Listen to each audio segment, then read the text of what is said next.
And again, we're coming at you post-shower. I don't really know what it is about taking showers that allows me to be, like, creative and, like, actually a functional human being, but hey, it works, so it's good. Upon reflection, I think I'm wearing the exact same outfit I wore in my last video. But right, hey, I'm Gwen. I realized I didn't actually properly introduce myself, but if you look back at my old videos, I introduced myself.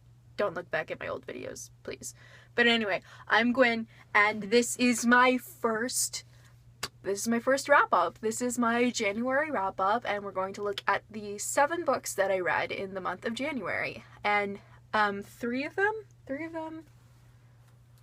Yeah, 3 of them aren't here because 2 of them were library copies that I, of course, had to send them back. And then another one was actually loaned to me from a friend who just really wanted me to read it, which was really sweet of her. But right, let's kick things off first with the first book I read this month, which was A Wild Swan and Other Tales by Michael Cunningham. This is a collection of fairy tale retellings by Michael Cunningham with illustrations by... Does it say who the illustrations are by? Yuko Shimizu. Shimizu? I don't know. Someone tell me how to pronounce that in the comments, but no. Her illustrations are absolutely gorgeous. If you take a look at those lovely, lovely end papers, and she's got a really beautiful illustration in the first story, A Wild Swan, about, I'm not actually sure what the origin of this myth is, but just look at that. It's beautiful. And as you can see, there's a little bean, so they're not the most appropriate drawings, but they are beautiful. I greatly enjoyed this book. This was my first like fairy tale retelling kind of book, and I think it was also my first short story collection, so this was like a really endeavorous book for me. I know that Jen Campbell over at Jen V. Campbell read this, and she didn't love it, but she liked it. She's read like a million fairy tale retellings, and she's like the queen of that genre, so I can understand if she had some dissatisfaction, but I really, really loved it. I think my favorite of the stories was, I really, really liked, they have titles in the front. I liked the one about Rumpelstiltskin, which I believe was called Little Man? I think it was Little Man. And then Steadfast Tin was wonderful. I'm not exactly sure what that was a fairy tale retelling of. It might have been, there was like elements of Pinocchio interspersed with like the Tin Man from Wizard of Oz, so I don't know if he fused a couple of them, but that story was very, very beautiful and very touching and very poignant, and the one of which I enjoyed the characters the most. If you're looking for a good fairy tale retelling, I would highly recommend that. If you maybe are more well versed in that genre, it might not be so satisfying to you, but I really loved it. The second book I read this month was The Bookshop book by aforementioned Jen Campbell. This was the first book I actually read by Jen Campbell, and I was so happy when I got this in the post. Like, it's so good. It's, as you would assume, about bookshops and bookshops all around the world and bookish facts, and it's glorious. It's a must read for people who adore bookshops and who adore the world of bookshops. It is absolutely magical, and if you have not read it, what are you doing with your life? Get a copy right now. The third book I read this month is the first one that I don't have with me, and that is The Opposite of Loneliness by Marina Keegan. This was a collection of fiction and essays and articles written by Marina Keegan, who passed away at the age of 23 in 2012 or 2011, I believe.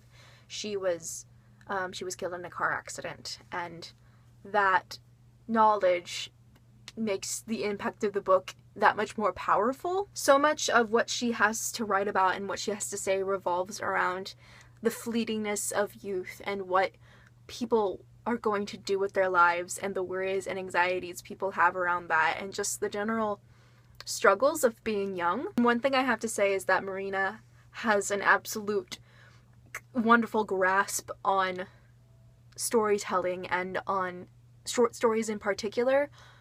She has a wonderful grasp on the minds of her characters, and you really feel like you get to know them in such a short amount of time.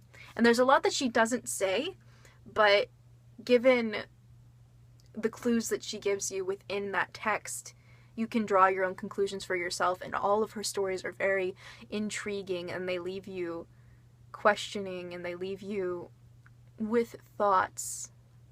And I mean, I think that's all you can ask for a story, is to have it leave you with thoughts, and Marina made me think, and I'm very glad for that. If you cannot tell, I also really enjoyed that book, and I would recommend, though I might get some tissues because the foreword to the book is very emotional and very touching.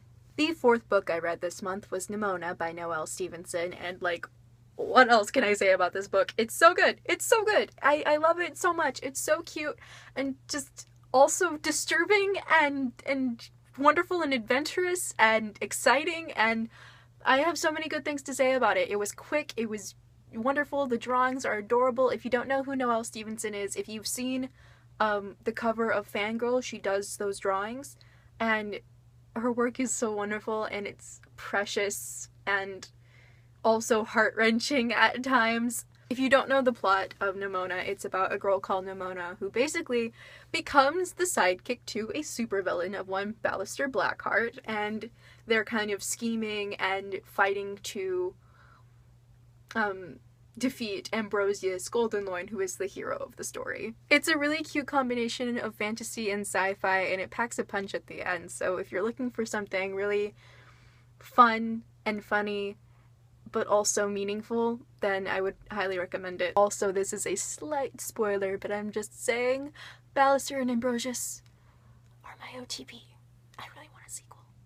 Please do that, Noelle. The fourth book I read this month was Saga Volume 2 by Brian K. Vaughan and Fiona Staples, and I absolutely loved it. I love Saga. I'm really glad that I'm getting into this series. I didn't enjoy it as much as I did the first one, but maybe because the first one packed such a punch and I'd never been exposed to it before that I was like, whoa! But then this one was kind of like, whoa, you know? Like, I enjoyed it, but just not as much as the first one. And I mean, like, great development was made with the story, and we got introduced to some cool characters, but just something about it didn't, like, make me as excited as the first one. But I am looking forward to the next volume, and I am definitely planning on continuing with the series. If you don't know, Saga is a comic book series that's kind of space operatic, like Star Wars-esque, about these two feuding clans in the galaxy, and two of the people of the opposite opposing fighting clans happen to fall in love, and it is the story of them and their daughter as they try to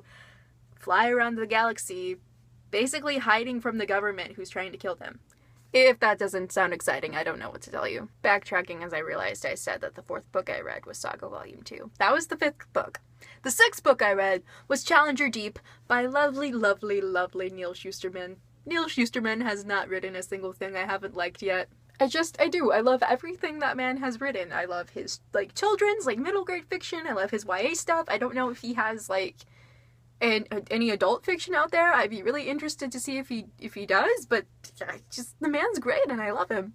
Challenger Deep is about a boy called Caden Bosch who has schizophrenia and who hallucinates that he is on a ship going towards the Marianas Trench, and there are a lot of really cool parallels between him being at the mental hospital that he is currently residing at and the ship that he is hallucinating himself to be on and imagining himself to be on to make things easier. Neal Shusterman's son actually has schizophrenia, so knowing that and having that information, I'm hoping that this book was an accurate depiction of what that feels like, because I know that he had a lot of conversations with his son, and actually his son does the artwork in Challenger Deep, and a lot of what one of the characters in particular, the Navigator, says are drawn from his son's poetry. I would show you the illustrations, but I don't have a copy of the book. And it was a very wonderful story. I don't have any complaints. I don't know anyone with schizophrenia. The only thing only knowledge I have is what I've read up about and this story. And it's the first story I've seen that has a schizophrenic protagonist, and I would love to read more stories from people with that perspective.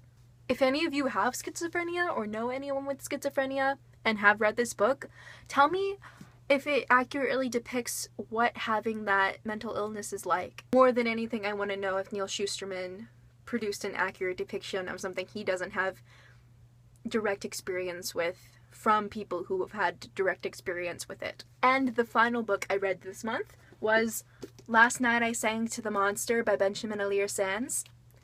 This is a YA book by Benjamin Alire Saenz, who is probably most notably famous for Ari and Dante Discover the Secrets of the Universe. I love that book so much. Did you guys know he's making a sequel? Because I only found that out last week and I'm really hesitant. Like, Ari and Dante ended so well and it's such a good story on its own that I'm wondering how he's going to expand upon it, and I'm also quite worried. Anyway, Last Night I Sang to the Monster is about a boy, Zach, who is an alcoholic, and he is spending time in a sort of rehab facility trying to recover and also suppressing these memories of how and why he got there. You don't find out why he got there until the very end, so the majority of the book is just taken up with his inner monologue and talking to his roommates and the other residents of the rehab center and his therapist. And it's not a bad book. It's really not. Like, I love Benjamin Alire Saenz writing, but it is repetitive. And I think that's just best chalked up to his style. He has a very succinct, simple, simplistic style of writing, kind of like many classic authors. Like, his writing reminds me a lot of J.D. Salinger's. And while this wasn't my favorite book, like, I definitely enjoyed Ari and Dante more than I enjoyed this, I still like it. I still like it a lot. It was an enjoyable read, but it didn't quite hit me as emotionally hard as Ari and Dante did. And that concludes my January wrap-up. God, this video was so long. I apologize for making you guys watch me talk so long. If you have any suggestions for videos you want to see me do, please leave them in the comments. I am currently reading Frankenstein for class and enjoying that very, very much. And I'm also reading The Rest of Us Just Live Here by Patrick Ness, and God, I love that book so much so far. Until then, until next time, happy reading, and I have to think of an outro for this. Goodbye.